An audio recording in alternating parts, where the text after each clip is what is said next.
everyone.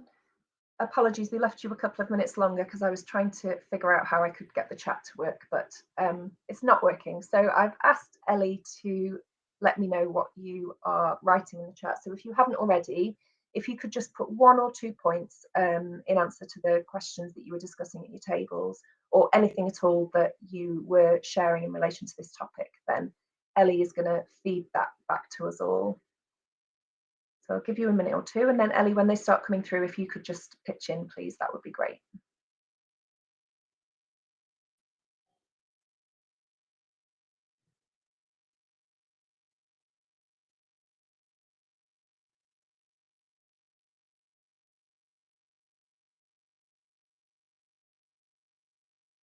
Said, no positives at all for term school readiness. We should celebrate what children can do at this moment in time instead of always pushing them on to next steps. We're on the same page, whoever it was that wrote that. It's a tricky one because it's still used so widely, but I think it really devalues the work that we do in the early years. There's so much research about the importance of the first 1,000 days and, you know, early intervention and prevention. And actually, you know, parents just are constantly getting messages that you just got to get them ready for school. So yeah, totally agree with that. Any others, Ellie? Practitioners have an idea of where children are and can identify needs. That was the one positive we could think of, but not what we agree with. Yeah, absolutely. And there are, you know, everything has got its advantages, hasn't it? And I think that's the argument about any sort of assessment of where a child's at in terms of their development is, yeah, it's useful to know about their needs, but actually what we don't want to do is imply pressure or expectation that they're going to be at this level at this age. And yeah, lots of implications for that.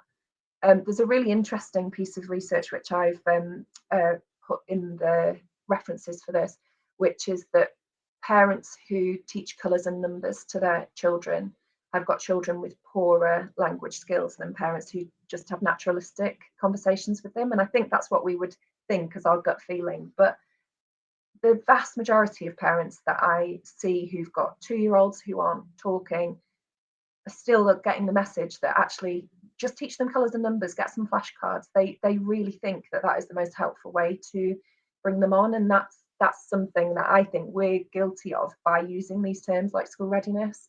And there's a Royal Foundation report, again, that I've put a reference into, that Kate Middleton, her early years work was involved in, that said that families felt that school were at least equally responsible for their child's speech and language development as they were as families.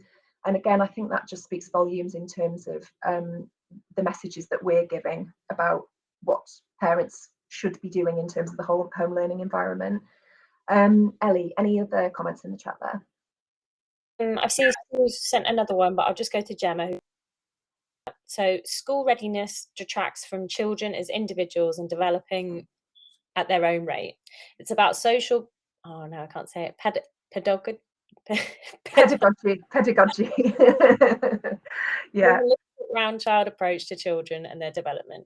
School readiness implies educational attainment is the only focus. It's about what matters to the child and their families and carers, not being school ready. Exactly. And that takes us very neatly on to the next slide, if you wouldn't mind, Ellie, which is what does matter to families. So I was going to ask you to put this in the chat as well, but as I can't see the chat, I think it feels a little bit disjointed if we keep going back and forth, Ellie, for you to feedback. So do feel free to put things in the chat for this, but I'm not going to do a summary of it. But exactly as you were just saying there, it's not about whether we think that a child is ready to come through the door because they're toilet trained and they know their colours and numbers. It's about what matters to that family, what matters to that child, and on the whole, what matters to all of us is feeling happy, having friends, building relationships, connecting with people. And speech, language and communication skills are crucial to that. So if that is the message that we're getting across to families, hopefully we get that buy-in from the families rather than continuing to focus on those kind of hard educational outcomes, if you like. We've just got 3 minutes left, so if we could move on, and then I know this is a very sort of lightning quick workshop. If there is anything that you'd like to discuss in further detail afterwards or ask about, my email address is going to be on the slides when you get them, so please do feel free to get in touch. Also, Ellie, I'm not sure if you already have, but either already has or is going to put links to our campaign page and our practitioner web page so that you've got access to those if you want to have a look at them before the slides come through to you. Next slide, please, Ellie. Thank you. So as I was just mentioning, I have probably already covered this actually, thinking about the sorts of questions that families ask you about their speech, language and communication development, I just wanted you to think for a minute really about what is it that practitioners can do to make sure that the responses you give to those questions are based on the latest and soundest evidence. Also things like how you raise speech, language and communication with families if you're concerned about those skills but the parent doesn't seem to be concerned themselves, but thinking about that in a way that chimes with what matters to families. If again you could go into the chat and give examples of messages, phrases, anything at all that you have either heard yourself, used yourself, or think works really well in raising some of these difficult conversations with families. And I'll just share that certainly from my own experience, when we are working with communities where it's not at all unusual for 2-year-olds not to have any expressive language at all, what seems to be the thing that brings parents in to raise concerns about their child's speech and language skills is the link with challenging behaviour. I'm not sure if that's something that you agree with and that you tend to see yourself in the settings, but frequently if families have got neighbours who've got children who aren't talking either, and you know their other kids didn't talk early and that sort of thing, often they just aren't motivated to make a change because it feels normal. It seems to be fairly typical of that population in their community.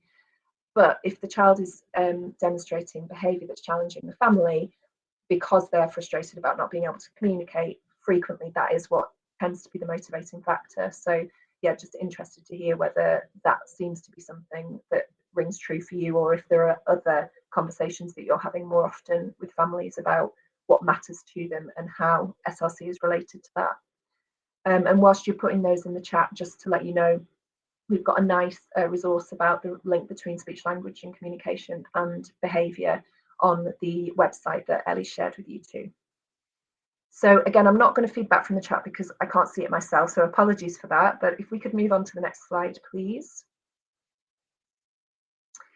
Here is our poster with top 10 tips to show you because it's fairly hot off the press and we really like it, and there's loads of resources that go with it. So this is available for you to print out and share with your families or put up in your settings. That's on the campaign page link from Ellie.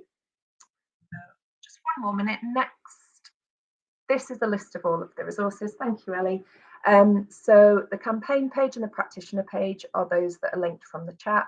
The key messages of the poster that I've just shown you. There's also a link on the practitioner page to the Exchange Community of Practice, which has got a number of different training videos that we developed initially for CIW and STIN inspectors to use to inform their inspections, but we've adapted them for practitioners. So there are really nice introductory videos in both English and Welsh available to you there. The training pathway that I mentioned earlier is also linked from that practitioner page. There's a lovely ages and stages chart to help you to decide what is expected at different stages. And then that behaviour and learning to talk leaflet that I just mentioned is on there for you to share as well. So really hope that this is helpful for you. Sorry I've not been able to make it a bit more interactive. I'm sure I'll get bits of the platform as the day goes on. And then last slide has got our email addresses on. So if you do want to get in touch with us, please do. And thank you ever so much for joining us today. Enjoy the rest of your day. Diolch yn fawr. Thanks.